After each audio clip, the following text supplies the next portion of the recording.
Sir మా ఊరికి road సౌలత్ లేదు, జర మీరే చూడాలని ఎమ్మెల్యే గారిని కోరిండ్రనుకో, సరే మంత్రి సార్తో మాట్లాడి షేపిద్దాం తీ అంటారు.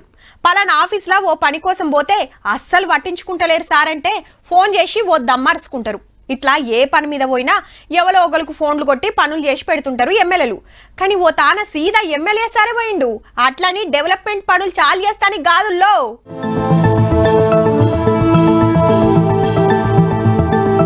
రైట్, కాన్పు చేసిండు, తల్లి పిల్ల మంచిగున్నారు. ఇంతకు ఈ డాక్టర్ ను గుర్తుపట్టిండ్రా? Bhadrachalam MLA Tellam Venkatrao sir. ఒక అక్క డెలివరీ కోసం సర్కార్ దవాఖానకొస్తే కాన్పు చేసే డాక్టర్లు లేరట.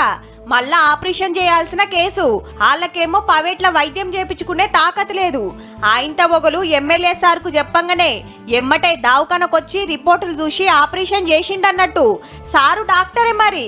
అటెన్కా రాజకీయంలోకి వచ్చి ఎమ్మెల్యే అయిండు. అంత నిమ్మలంగా అయ్యే వరకు ఇంటోళ్లకు ఒక సంబురం కాదు. మొన్న అచ్చంపేట ఎమ్మెల్యే వంశీకృష్ణ సార్ కూడా సర్కార్ దవాఖాన్ల సవలతులు పెంచి సారే వైద్యం చేసిండు. ఈ సారు కూడా డాక్టరే మరి. ఆపత్కాలంలా రప్పునొచ్చి ఆసరైతుర్రన్నట్టు. మేం రాజకీయం బిజీ అనుకోకుండా గెలిపించిన పబ్లిక్ కు ఇట్లా కూడా సేవ చేస్తున్నందుకు ఇద్దరు డాక్టర్ ఎమ్మెల్యేలను తారీఫ్ చేయాల్సిందేనబ్బా. కానీ మీకు కూడా మస్తు పనులుంటాయి కదా, ఊకుకే రావాలంటే కష్టం. దావకండ్లల్లా సకల సౌలతులు చేసి సరిపోను డాక్టర్లను పెడితిరా అంటే వాళ్ళ డ్యూటీ వాళ్ళు చేస్తారు, మీ డ్యూటీ మీరు చేసుకోవచ్చు.